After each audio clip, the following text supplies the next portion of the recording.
اعوذ باللہ من الشیطان الرجیم، بسم اللہ الرحمن الرحیم۔ آپ کا میزبان محسن حسین ہمارے ساتھ ہیں پہلی پاکستان کی مصرفہ قرآن سید رباب کاظمی، ہم ان کو خوش آمدید کہتے ہیں۔ جی سید رباب کاظمی۔ السلام علیکم محسن، کیسے ہیں آپ؟ ٹھیک ٹھاک الحمدللہ۔ آج انٹرنیٹ بہت زیادہ ڈسٹربنس کر رہا ہے، لیکن ہم اپنا پروگرام کا آغاز کرتے ہیں۔ بہت شکریہ محسن، آپ کے پیج کا بھی، آپ کا بھی، اور ہم اپنے پروگرام کا آغاز کرتے ہیں۔ اعوذ باللہ من الشیطان اللعین الرجیم، بسم اللہ الرحمن الرحیم۔ الحمد للہ رب العالمین، ان اللہ وملائکتہ یصلون علی النبی یا ایھا الذین آمنوا صلوا علیہ وسلموا تسلیما۔ اللہم صلی علی محمد وآل محمد، اللہم صلی علی محمد وآل محمد۔ جیسا کہ ناظرین آپ جانتے ہیں کہ ہم نے جو ہے وہ تفسیر کلام پاک کا جو ہے وہ سلسلہ شروع کیا ہے، اور تفسیر کلام پاک میں ان آیات پہ ہم جو ہے روشنی ڈال رہے ہیں جو کہ فضائل محمد وآل محمد میں نازل ہوئی ہیں، یعنی کہ فضائل کی آیات جنہیں کہیں، ان فضائل کے اوپر ہم جو ہے روشنی ڈالیں گے، ان کی ہم تفسیر دیکھیں گے۔ آج جو ہم بات کر رہے ہیں وہ سورہ بقرہ کی جو ہے اس کی خصوصیت، اس کے کتنے اسماء ہیں اور اس کی ترتیب سورہ کیا ہے، اور اس کے اندر پروردگار عالم نے اپنے پاک حبیب صلی اللہ علیہ وآلہ وسلم کی زبان مبارک سے جو پیغام انسانیت کے لیے، مسلمانوں کے لیے، مومنین کے لیے، متقین کے لیے بھیجا ہے، وہ کیا پیغامات ہیں، اور پھر اس کے یاد کرنے، اس کے سبق کو سمجھنے کی کیا فوائد ہیں، اور رسول اللہ صلی اللہ علیہ وسلم نے اس کے کیسے فوائد کو بیان فرمایا ہے۔ تو ہم بات کریں گے کہ اس سورہ کے اوپر کہ یہ سورہ ظاہر دوسرا ترتیب میں دوسرا رکھا گیا ہے، اور یہ جو ہے اس کے مختلف نام ہیں۔ سب سے پہلے تو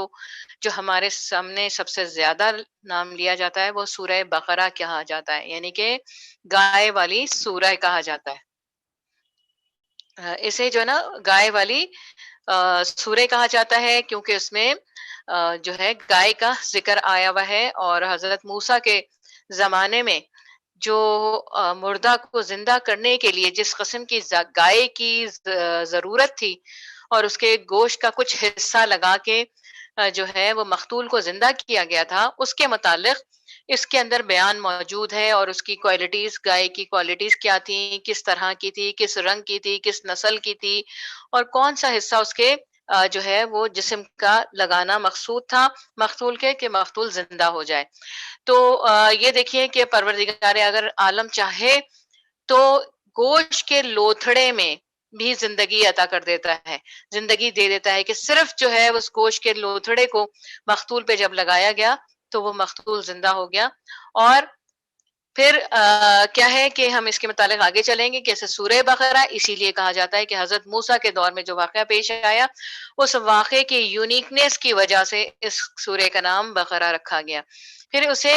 سنام القرآن کہا جاتا ہے، اسے سنام القرآن کہیں یا سنام القرآن کہہ رہے ہیں، اردو میں اسے سنام القرآن کہہ رہے ہیں۔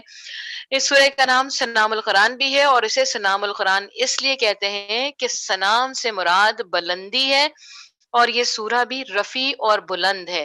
جیسا کہ نبی اکرم صلی اللہ علیہ وآلہ وسلم کے صحابی سہل بن سعد رضی اللہ تعالیٰ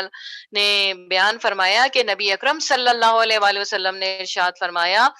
کہ ہر چیز کی رفعت اور بلندی ہے، ہر چیز کی رفعت اور بلندی ہے، اور قرآن مجید کی بلندی سورہ بقرہ ہے۔ یہ میں نے آپ کو جو ہے وہ تفسیر در منصور سے ریفرنس کیا ہے، اور یہ جلال الدین سیوطی صاحب کی لکھی ہوئی ہے، تو اس سے ہی میں نے کوٹ کیا ہے یہاں پہ۔ اور پھر اس کے بعد سے فستات القرآن، فستات القرآن نام دیا ہے اس سورے کا۔ فستات کے معنی ہوتا ہے خیمہ، خیمہ، اور خیمہ یعنی کہ کسی بھی چیز کو جامع کر دیا جائے تو اسے کیا کہتے ہیں، خیمے کے اندر تمام چیزوں کو جمع کر دیا جائے، یعنی کہ بہت ساری چیزوں کو تھوڑا تھوڑا کر کے ایک جگہ جمع کر دیا جائے، ایک خیمے میں جمع کر دیا جائے، تو اسے فستات کہا جاتا ہے۔ یعنی یہ فستات القرآن ہے کہ تھوڑی تھوڑی تمام چیزیں، تمام احکام اس کے اندر جمع ہیں، اس لیے اسے خیمے والی جو ہے وہ سورہ بھی کہا جاتا ہے، اور یہ عظیم سورہ ایسے احکام کا جامع ہے جو احکام دوسری صورتوں میں نہیں آتا ہے، یعنی کہ اس کے اندر تقریباً تمام کے تمام احکام الہی اس کے اندر جمع کر دیے گئے ہیں، جیسا کہ نبی اکرم صلی اللہ علیہ وآلہ وسلم نے ارشاد فرمایا السورۃ التی یذکر فیہا سورۃ البقرۃ فسطاط القرآن، کہ جو ہے وہ سورہ بقرہ جو ہے کیا ہے کہ تمام جو ہے ذکروں کا ایک منبع ہے، ایک ذکروں کا ایک جگہ جمع کیا گیا ہے۔ تو بس اس کے بعد سے اس کا نام دوسرا ایک اور یعنی کہ چوتھا نام میں آپ لوگوں کو بتا رہی ہوں۔ پہلا نام میں نے بتایا بقرہ، پھر دوسرا سنام القرآن، تیسرا فسطاط القرآن، چوتھا سید القرآن۔ تو سید القرآن حضرت رسول اللہ صلی اللہ علیہ وسلم نے فرمایا کہ سورہ بقرہ سید القرآن ہے، جیسا کہ آپ صلی اللہ علیہ وسلم نے فرمایا کہ قرآن سید القرآن کلام ہے، اور اس کا بھی جو سید ہے یعنی کہ اس کے اندر جو تمام سوروں کا سید ہے وہ سورہ بقرہ ہے، اسے سید القرآن کہا جاتا، سورہ سید القرآن سورہ بقرہ کو کہا گیا، یعنی کہ اس تمام آیات جو ہیں تمام سوروں کے جو سید ہے اسے جو ہے سورہ بقرہ ہے اور اسے سید القرآن کہا گیا ہے۔ پھر اس کے بعد سے ہم دیکھتے ہیں اس کا نام جو ہم بہت زیادہ سنتے ہیں وہ ہے سورہ الف لام میم۔ سورہ الف لام میم، ظاہر ہے اس کی ابتدا، اس سورہ کی ابتدا ہی کہ کیوں الف لام میم سے ہو رہی ہے یہ بھی یہاں بتاؤں گی میں۔ اور الف لام میم جو ہے اس سے پہلے یہ الفاظ کسی بھی کتاب میں، نہ توریت میں ہے، نہ انجیل میں ہے، نہ زبور میں ہے، نہ صحیفہ جات میں ہے، 115 صحیفے موجود ہیں، ان کسی میں اس طرح کے سورہ کے سٹارٹنگ نہیں ملتے ہیں جو کہ حروف مقطعات الگ الگ الفاظ کے حروف کے ساتھ شروع ہو رہا ہو، وہ نہیں ملتا ہے۔ تو بس یہ صرف کلام پاک کا اور نبی اکرم صلی اللہ علیہ وسلم کے لیے پروردگار عالم نے اس اعزاز کو جو ہے وہ اعزاز عطا فرمایا کہ ان کی سورہ کی ابتدا جو ہے وہ مقطعات الگ الگ حروف سے کروائی ہے، یعنی کہ الف لام میم سے آغاز ہوا ہے، اور لوگ سمجھتے ہیں کہ ان کے میننگ کوئی نہیں جانتا ہے، عام لوگ ان کے میننگ نہیں جانتے ہیں۔ ان کے دیکھیے ویسے تو قرآن کے ہمارے 70 باتیں نے، اگر میں اس پہ کہوں کہ میں قرآن کو سارا جانتی ہوں تو یہ میری بہت بڑی غلط فہمی ہوگی، کیونکہ ہمیں اسے سیکھنے کا جو ہے طریقہ بتایا ہے، اس کو سمجھنے کا جو ہے ہمیں بتایا گیا ہے کہ اس کو سمجھو اور سیکھو، لیکن اس کے جو وارثین ہیں محمد وآل محمد، وہ اس کو بہتر طریقے سے اس کے باطن کو بھی جانتے ہیں، اس کے ظاہر کو بھی جانتے ہیں۔ یعنی کہ اگر ایک آیت ہے یا ایک حرف ہے، جیسے علی علیہ السلام نے ارشاد فرمایا کہ بے کا نقطہ میں ہوں، تو ہم نقطے کو بھی نہیں سمجھ سکتے ہیں، کیونکہ ہم علی ابن ابی طالب کی پرسنالٹی کو، ان کی ذات کو، ان کے کردار کو، ان کی شجاعت کو، ان کے اندر جتنی رفعت اور بلندیاں موجود ہیں ان تک ہم پہنچ نہیں سکتے ہیں۔ اس لیے صرف ہمارا کام یہ ہے کہ ان کی سرپرستی کو قبول کریں اور ان کے راستے پہ چلیں۔ تو بس کیا ہے کہ اس ایک اور نام جو اس سورے کا ہے وہ ہے الفردوس۔ اس سورے کا نام فردوس یعنی بہشت بھی ہے، اور اس لیے ہے کہ اس کے اندر تمام احکام الہی جو ہیں وہ جمع کر دیے گئے ہیں۔ اس وجہ سے جو اس سورے پہ عمل کرے گا، جو اس سورے پہ جو ہے چلے گا، جو اس سورے کو اپنائے گا، اطاعت کرے گا پروردگار عالم کی اس سورے کے ذریعے سے، وہ یقینی بہشت کا سزاوار ہوگا، اسے بہشت میں پروردگار عالم محشور فرمائے گا۔ اور پھر ہم دیکھتے ہیں کہ اس سورے کی ترتیب کیا ہے۔ تو اس سورے کی ترتیب یہ ہے کہ یہ قرآن کا دوسرا سورہ ہے، اور ترتیب نزول میں یہ 46واں سورہ ہے، اور یہ سورہ مستفین اور سورہ انفال سے پہلے مدینے میں نازل ہوا ہے، جبکہ مدنی سوروں میں سب سے پہلے نازل ہونے والا بھی یہی سورہ ہے۔ یہ مدنی اور مکی کی میں آپ لوگوں کو بتا چکی ہوں کہ کچھ سورے ہماری مدنی ہیں، کچھ ہماری مکی ہیں، کچھ آیات جو ہماری مکی ہیں اور کچھ مدنی ہیں، یہاں تک کہ یہ تو ڈفرینشیٹ اس لیے کیا گیا کہ لوگوں کو پتا رہے کہ مکی اور مدنی کون سی ہیں، کہ دو، ایک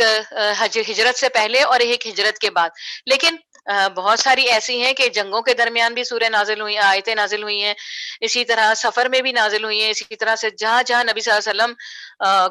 گزرے ہیں یا کسی مقصد سے گئے ہیں وہاں پہ بھی سورہ نازل ہوئی ہے، لیکن ان سب کو قلم بند نہیں کیا گیا، ان سب کو اس طرح سے ڈیفرینشیٹ نہیں کیا گیا، بس دو چیزوں میں ڈیفرینشیٹ کر دیا گیا، ڈیوائڈ کر دیا گیا کہ مکی اور مدنی، یعنی کہ نبی صلی اللہ علیہ وسلم کی ہجرت سے پہلے کی سورہ اور آیات اور نبی صلی اللہ علیہ وسلم کے ہجرت کے بعد کی سورہ اور آیات. ایسا تو نہیں تھا، تو ایسا ہو نہیں سکتا ہے کہ نبی صلی اللہ علیہ وسلم کہیں اور گئے ہوں، جیسے ملتا ہے کہ احد سے جب واپسی پہ آئے ہیں تو وہاں پہ بھی وہی نازل ہوئی ہے، بہت ساری جگہوں پہ نازل ہوئی ہے، لیکن کیا ہے کہ ان کو ہم ڈیفرینشیٹ نہیں کر رہے ہیں یہاں پہ، یہاں صرف دو ڈویژن بتا دیا، مکہ اور مدنی. پھر اس کے بعد سے اس کے اندر جو ہے 286 آیتیں ہیں، ٹھیک ہے، سورہ کے اندر آیتیں ہوتی ہیں، 286 آیتیں ہیں، 40 رکوع ہیں اس کے، جبکہ 6021 کلمے، 25,500 حروف ہیں. ٹھیک ہے، یہ ساری چیزیں چیک کی ہوئی ہیں، اوتھینٹک ہیں، اور ظاہری بات ہے ان سے عام سننے والوں کو اتنا زیادہ نہیں ہوتا، لیکن جو لوگ چاہتے ہیں کہ استفادہ کریں تو انہیں یاد کرنے کے لیے یہ ایک انفارمیشن موجود ہے. پھر تمام مفسرین کا اتفاق ہے کہ یہ مدنی سورہ ہے. فائنلی یہ مدنی پہ آتے ہیں کہ جی مدنی ہے. البتہ اس سورہ کی ایک آیت حجت الوداع کے موقع پر منا میں نازل ہوئی، اور وہ آیت وَاتَّقُوا يَوْمًا تُرْجَعُونَ فِيهِ إِلَى اللَّهِ، کہ اس سورہ مبارکہ کی یہ والی جو آیت ہے یہ صرف جو ہے کہتے ہیں کہ وہ منا میں نازل ہوئی. اب دیکھیں یہ خود ہی یہ بات ڈفرینشیٹ ہو گئی کہ منا میں نازل ہوئی، اور جو ہے مطلب مختلف مقامات پہ جو نازل ہوتی ہے، ہر مقام کو نہیں یہاں پہ مینشن کیا جا سکا ہے اور نہ کسی بھی اس میں ملتا ہے. اگر عربی کتابوں میں ملتا ہو تو ہمارے جو ہے علماء کو چاہیے کہ اس کو زیادہ اچھی طرح سے بیان کریں تاکہ انٹرسٹ پیدا ہو. تو اس سورہ مبارکہ کی 286 آیات ہیں، اور یہی تعداد حضرت امیر المومنین علی علیہ السلام سے بھی مروی ہے. یعنی کہ اس کی تعداد میں، آیات کی تعداد اوتھینٹک اس لیے مانی جاتی ہے کہ حضرت علی ابن ابی طالب علیہ السلام وہ ہیں جنہوں نے تمام قرآن کو جمع فرمایا، اور وہی بہتر طریقے سے جانتے تھے کہ کون سی آیت حضر میں نازل ہوئی، کون سی ناسخ ہے، کون سی منسوخ ہے، کون سی محکم ہے، کون سی متشابہ ہے. اس لیے کہ اس وجہ سے یہ اس کی تعداد پہ ہمیں کوئی شک نہیں ہے، کوئی ہمیں دو کلام نہیں ہے، کیونکہ حضرت علی علیہ السلام سے یہ مروی ہے. پھر بات ہوتی ہے کہ اس کے اندر پیغام کیا آیا ہے، کیونکہ پیغام یہ جامع ترین ہے، فسطاط القرآن ہے، تو اس کے اندر تمام جامع سارے پیغام پروردگار عالم نے اس میں جمع کر دیے ہیں، اور نبی صلی اللہ علیہ وسلم نے ہمیں ہدایت دی اس کی. تو اس سورے میں ہم نے یہ جو لیا ہے یہ قرآن الحکیم فرمان علی صاحب کا جو ہے وہ وہاں سے لیا ہوا ہے، اور یہ لکھتے ہیں وہ مولانا فرمان علی صاحب کہ اللہ تعالیٰ کو قادر مطلق سمجھنا، کیونکہ اس سورے میں اس نے اپنی قدرت کاملہ کے اظہار کے غرض سے ایک عظیم نشان واقع گائے کا جو حضرت موسیٰ کے زمانے میں ہوا تھا بیان فرمایا، اور اس کی وجہ سے اس کا نام سورہ بقرہ رکھا. اس میں پہلا پیغام تو یہ، یعنی کہ ہمیں اس کو یاد رکھنے کے لیے یہ واقعہ کافی ہے، کیونکہ ہم لوگوں کا یہ طریقہ ہے کہ ہم واقعے سے جو ہے باقی چیزیں یاد رکھتے ہیں، واقعہ یاد رہتے ہیں تو ہمیں اس کے پیغام بھی یاد رہتے ہیں. تو اس سورہ کے پیغام کو یاد رکھنے کے لیے سورہ بقرہ میں حضرت موسیٰ کا اور جو گائے کا واقعہ ہے اس کو ہم جب پڑھتے ہیں تو ہمیں سورہ کے باقی پیغام بھی یاد آ جاتے ہیں. تو دوسرا پیغام اس کے اندر یہ ہے کہ پرہیزگاری اختیار کرنا اور کفر و نفاق سے بچنا. کتنا بڑا پیغام ہے کہ ہمیں پرہیزگاری اختیار کرنی ہے اور کفر و نفاق سے بچنا ہے، جو کہ آج بہت عام ہے. ہم ہر باتوں پہ اپنے آپ کو کفر میں داخل کر لیتے ہیں اور نفاق کے سے چھٹکارا نہیں پاتے. احکام اللہ تعالیٰ کا دل سے اقرار کرنا اور اس کے موافق عمل، فقط زبانی نہیں بلکہ عمل کر کے دکھانا ہے. قرآن مجید کے ہر حرف کو کلام اللہ تعالیٰ سمجھنا اور اس کو ماننا. اب بتائیں کوئی کہے کہ یہ کلام الہی نہیں ہے، تو میں اور آپ تو یقینی بات ہے کہ ہم تو سے نیچرلی کہ ہم لڑنا شروع کر دیں گے کہ بھائی کیسے بات کر رہے ہو کہ یہ کلام الہی نہیں ہے. لیکن بہت سارے لوگ اس پہ انگلی بھی اٹھا سکتے ہیں کہ یہ کلام الہی نہیں ہے. تو ہمارے پاس دو گواہ موجود ہیں، ایک نبی صلی اللہ علیہ وآلہ وسلم، اور یہ صحیح بات ہے کہ یہودی اور جو نصارہ ہیں انہوں نے اسی بات پہ تو زیادہ شور مچایا تھا کہ یہ نعوذ باللہ